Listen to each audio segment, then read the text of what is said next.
Good morning sa inyo lahat. Morning, ma'am. Morning, Sige na, morning magsiupo po. na kayo. Meron tayong pag-uusapan. Sige na. Sige na. Upo na. Ayusin.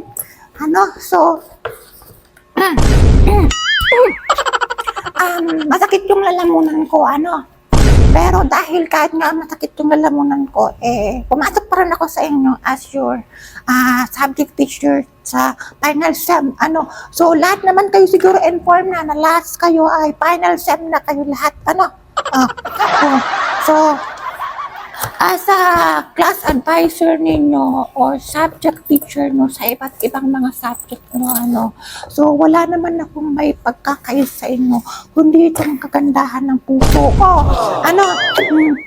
Kahit nahihirapan ako magsalita, gusto ko pa rin itong ipagpatuloy, kasi gusto ko kayong matulungan na lahat kayo talaga ay makapasa. Kahit yung naging sa inyo sa likod, boys and the back, di kayo nakikinig.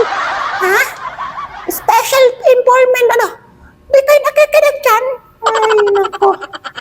Puro kayo laro ng ML dyan boys on the back, Ay, nako, Diyos ka. Di kayo nakikinig dyan, Di ko kaya bigyan ng magandang grade sa final, Mais kayo dyan. So, tingnan nyo naman, lahat naman talaga dala-dala ko yung mga makeup ko, So, okay lang yan. So, hindi naman tayo maglilason today, Hindi tayo maglilason today. Kasi alam nyo kung bakit dito ako maglilason today. Kasi nga meron akong sorpresa para sa inyo lahat. Kahit lahat kayo talaga hindi matatalino, lahat ko kayo with honor.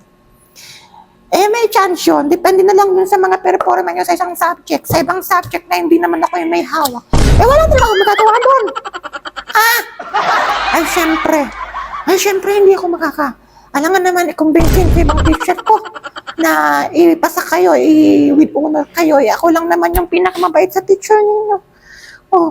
Sana kayo makakitang bibigyan na lang kayo ng basta-basta grade. So ngayon, marami akong inihandang sorpresa sa inyo. Sabi ko nga sa inyo, makinig kayo lahat. Ngayon nga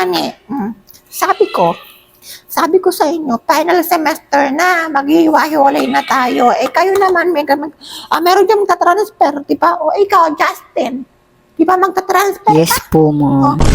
Magta-transfer ka saan? Silent University. Ay, maganda dyan, Ay, gusto mo yung maging advisor dyan ako dyan, Papasok din ako dyan para makapasa ka. Gwapo-gwapo pa naman. Sayang naman yung gwapo mo kung hindi ka makakapasa. Pasok din ako as a teacher advisor mo dyan. Gusto ko yun. Gwapo mo na. Sige na, kumayag ka na. Apply ako dyan. Sige. Ito na yung surprise ko. Final semester na. Mag-iwalay na tayo. So, dahil final semester na, gusto ko kayong mabigyan ng matataas na grades. So, ang kailangan ko lang na mapakita sa inyo ay talaga naman determinasyon. Kailangan ko ng halaman. Yun na lang. Wow, ang bilis. Sabi na nga, halaman na naman kay mami. Kailangan ko ng halaman. Kahit anong klase ng halaman, kahit pabulok na, kaya ko pa yung buhayin. Ganun ako kagaling, Ganun ako kagaling, Hindi kayo makikinig sa akin kung ayaw ninyo ng halaman na bigyan ako, ayaw ko rin kayo bigyan ng matataas na grades. Tatandi pa ba kayo sa requirements ko? Yun lang. Kahit yung mga activities na pinagagawa ko sa inyo, yung mga report kong pinagagawa sa inyo, wag nyo lang i-submit. Wag na kayo mag-report. Halaman na lang i-report ninyo. Kung bakit pinakamaganda yung halaman nyo, talaga naman bibigyan ko kayo ng matataas na grades. Halimbawa, for the example, yung ganitong requirements, halaman. Halaman. Namumukadkad. Namumukadkad, Namumukadkad na ng bulaklak. Buhay na buhay. 97! 97 na yun. Kung halaman mo naman nabubulok, kagaya ng sila nabubulok, kanto lang yung halaman mo, bulok. Tama na sa'yo, 90. 90 ang pinakababa ko kasi bulok na. Tatanggi ka pa. Deal ba? Yes po, opo. Opo, sige po, Thank you po. Wala na. Pwede na kayo magbakasyon. Pwede na kayo magtanim-tanim ng mga halaman nyo. Sige na. At isubmit nyo na yun sa akin, Walang due date.